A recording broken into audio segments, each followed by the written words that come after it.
पौराणिक महत्त्व असलेल्या पुण्यामध्ये मी इकडे येत असताना माझा एक पुणेरी कवी मित्र मला भेटला आणि म्हणाला की अरे ते कवी संमेलनाला चालला, आज समोर सगळे बिझनेसमन असणार आहेत, त्यांना कविता कळणार का? नाहीतर एक काम कर, सरळ कार्यक्रमाच्या बाहेर त्या नाट्यगृहाच्या बाहेर एक पाटी लाव की येथे कविता ऐकवल्या जातील, शिकवल्या जाणार नाहीत. मी म्हटलं की याची काही गरज नाही. तो म्हणाला कसं काय? मग त्याला मी एक प्रश्न विचारला. मी त्याला म्हटलं की कविता म्हणजे काय? त्यानं तिचं पाठांतर दाखवलं. तो मला म्हणाला उत्कट भावनांचा सौंदर्यपूर्ण आविष्कार म्हणजे कविता. मी म्हटलं क्या बात आहे. मग बिझनेस पण उत्कट भावनांचा आविष्कारच असतो. आता तो कसा असतो ते आपण पहिल्या कवितेत ऐकणार आहोत. सादर करतायत महाराष्ट्रातील लाडके आणि ज्येष्ठ कवी कवी दंगेश काडगावकर.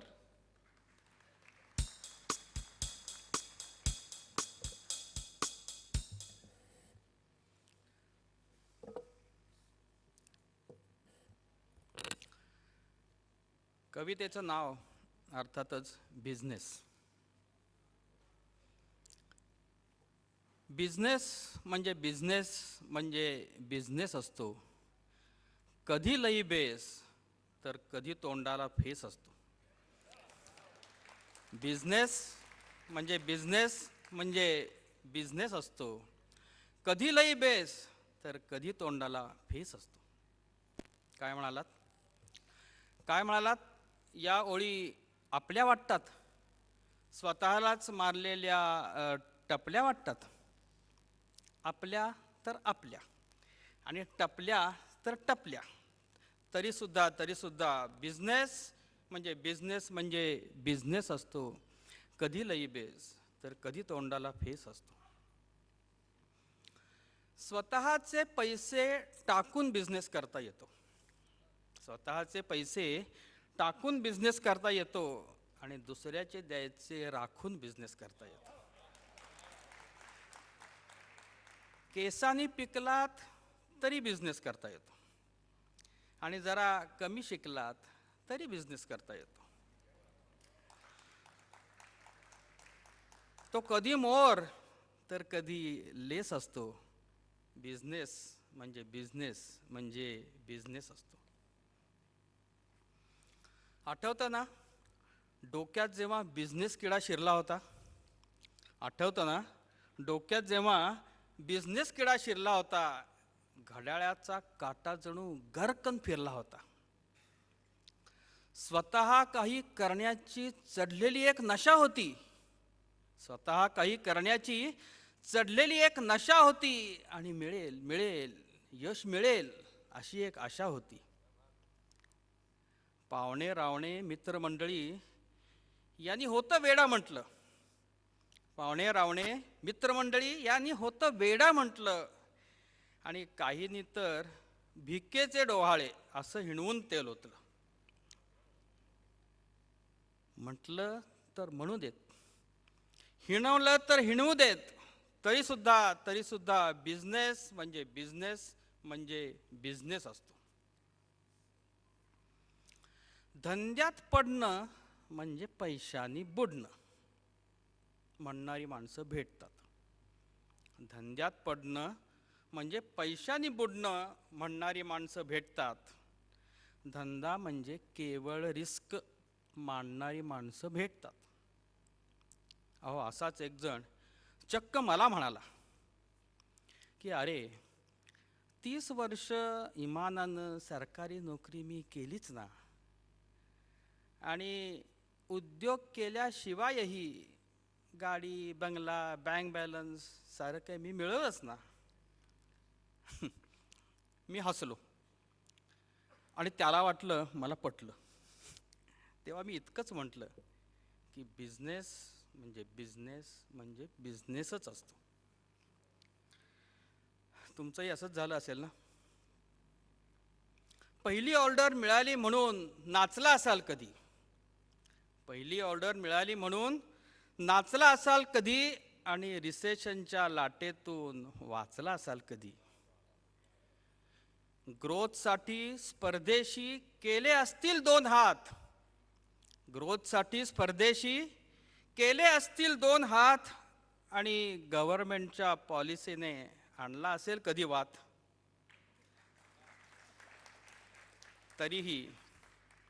तरीही चॅलेंजेसच्या वादळ वाऱ्यात लोटली असेल होडी. चॅलेंजेसच्या वादळ वाऱ्यात लोटली असेल होडी. अहो, बिझनेस म्हणजे एक प्रवास, त्याची लागली असेल गोडी. या प्रवासात लक्ष्मीनं भरली असेल झोळी. प्रवासात लक्ष्मीनं भरली असेल झोळी आणि ओठावरती आनंदानं आल्या असतील ओळी की बिझनेस म्हणजे बिझनेस असतो. कधी थोडा तर कधी लई बेस असतो. कधी थोडा तर कधी लई बेस असतो. नमस्कार.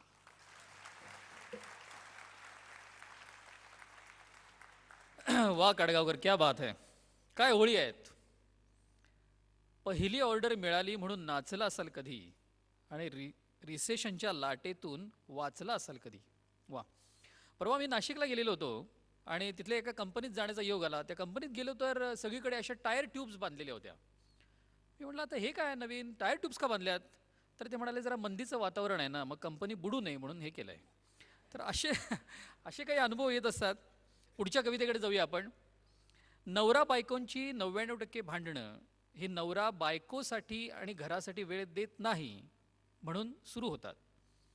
पुढच्या कवितेतला नवरा थोडा अनुभवी आहे, त्यामुळे असं भांडण टाळण्यासाठी तो काय स्ट्रॅटेजी वापरतो ते आपण कवितेतूनच ऐकूया. कविता घेऊन येत आहेत लाडके कवी संदीप नखरे.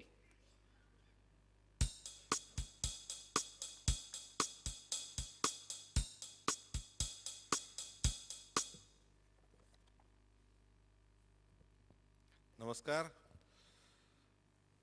माझ्या कवितेचं नाव आहे स्ट्रॅटेजी. बिझनेस असो किंवा संसार, स्ट्रॅटेजीशिवाय काही होत नाही बरं का. बायको उपहासाने म्हणाली, बिझनेस आणि TLCला तुम्ही घेतलंय जणू वाहून. जमलं तर कधीतरी बघा घरी राहून. मी म्हणलं अगं जरा थोडं थांब. 10x टाइम मिळेल असे दिवस नाहीत लांब. ती म्हणाली आज त्यावर सेशन झालाय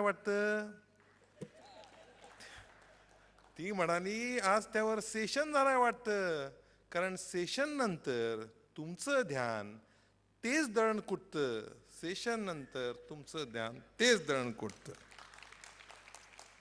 4 दिवस गोष्टी ह्या लक्षात राहतील चांगल्या. नंतर मग नेहमीच ये रे माझ्या मागल्या. TLC वर येता गाडी मी मोठ्याने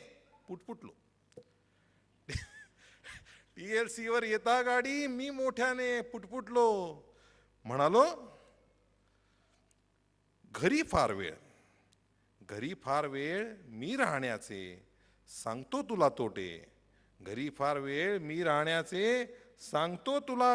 तोटे. तिथले फंडे वापरीन घरी नंतर मोडू नको बोटे. 5S करीन घरी तुझी कपाट होतील क्लीन. 5S करीन घरी तुझी कपाट होतील क्लीन. नंतर मात्र मिळणार नाही अगदी एकही मॅचिंग पिन. फायनान्स टॉपिकमध्ये तर मी रिपलमध्ये बेस्ट. हॉटेलिंग, शॉपिंग, पार्टीज मला वाटू लागतील वेस्ट.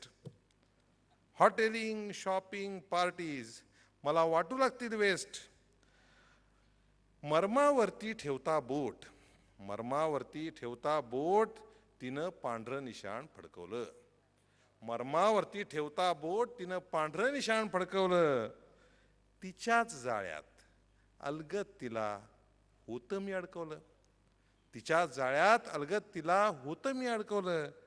म्हणाली व्हायचं तर होऊ दे लेट, म्हणाली व्हायचं तर होऊ दे लेट, पण कधीतरी बायकोसाठी आणावी एखादी छोटी भेट, कधीतरी बायकोसाठी आणावी एखादी छोटी भेट.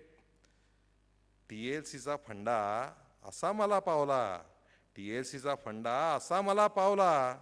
वेळ देण्यावरचा घाव भेटीवर निभावला, वेळ देण्यावरचा घाव भेटीवर निभावला. धन्यवाद. वा संदीप. नकटीच्या लग्नाला 1700 विघ्न ही म्हण ज्या लोकांच्यामुळे तयार झाली असेल अशा कमनशिबी लोकांची व्यथा आपण पुढच्या कवितेत ऐकणार आहोत. ही लोक अशी असतात की यांची वाटेत चप्पल तुटते, गाडी चुकते, हे चौकात गाडी घेऊन गेले की नेमका रेड सिग्नल पडतो आणि यांनी शेअर कुठले विकत घेतले की दुसऱ्या दिवशी त्याचे भाव कोसळलेच म्हणून समजा. इतकंच काय हो, पुलंनी म्हटल्याप्रमाणे कोरमा किंवा बिर्याणी खायला मिळेल म्हणून यांनी मुसलमान व्हायचं ठरवलं तरी दुसऱ्या दिवशीपासून रोजे सुरू होतील. असा काहीतरी विचित्र ग्रहयोग असणारी ही जी लोकं असतात त्यांची व्यथा मांडतायत पुढच्या कवितेमध्ये कवी खौमित्र.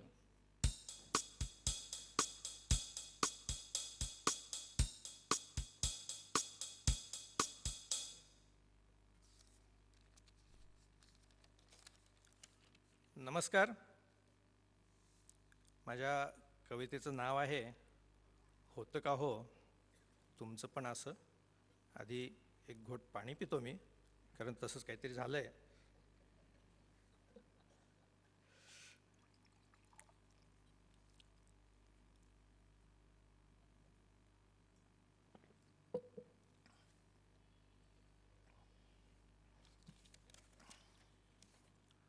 होतं का हो नेहमी तुमचं पण असं, होतं का हो नेहमी तुमचं पण असं, का नशीब करतंय माझं एकट्याचंच हसं. होतं का हो नेहमी तुमचं पण असं, का नशीब करतंय माझं एकट्याचंच हसं. धावत धावत जाऊनही चुकायची शाळेची वेळ, धावत धावत जाऊनही चुकायची शाळेची वेळ. शिड्या कमी सापच जास्त असा असायचा खेळ, शिड्या कमी सापच जास्त असा असायचा खेळ. एक्झामसाठी करायचो मी पाठ IMP धडे, एक्झामसाठी करायचो मी पाठ IMP धडे. पेपरमध्ये प्रश्न मात्र ऑप्शनमधलेच पडे, अहो पेपरमध्ये प्रश्न मात्र ऑप्शनमधलेच पडे. बर कॉलेजमध्ये गेलो, अहो कॉलेजमध्ये गेलो तिथंही झाली गोची, कॉलेजमध्ये गेलो तिथंही झाली गोची. आवडू लागली एक, खरं सांगतोय आवडू लागली एक, कळलं ती पोरगी प्रिन्सिपलची. आवडू लागली एक, कळलं ती पोरगी प्रिन्सिपलची. जरा खाल्लं चमचमीत तर लगेच होतं पित्त, जरा खाल्लं चमचमीत तर लगेच झालंच पित्त.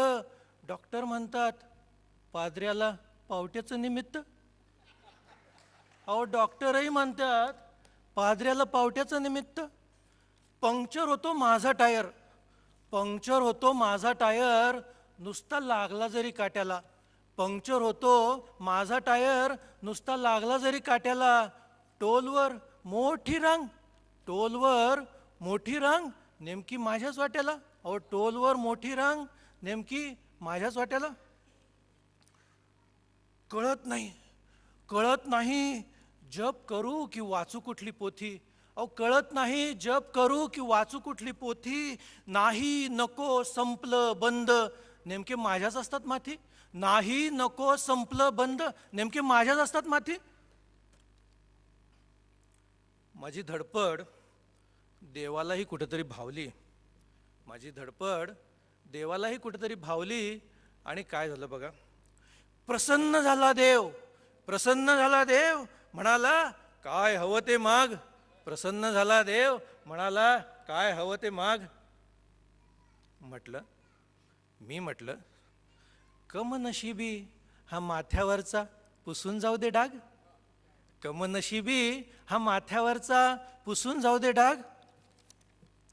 ऐकून मागणी देवानंही केला आ मोठा, ऐकून मागणी देवानंही केला आ मोठा. म्हणाला या कॅटेगरीतला माझ्याकडचा नुकताच संपलाय कोटा, या कॅटेगरीतला माझ्याकडचा नुकताच संपलाय कोटा. धन्यवाद.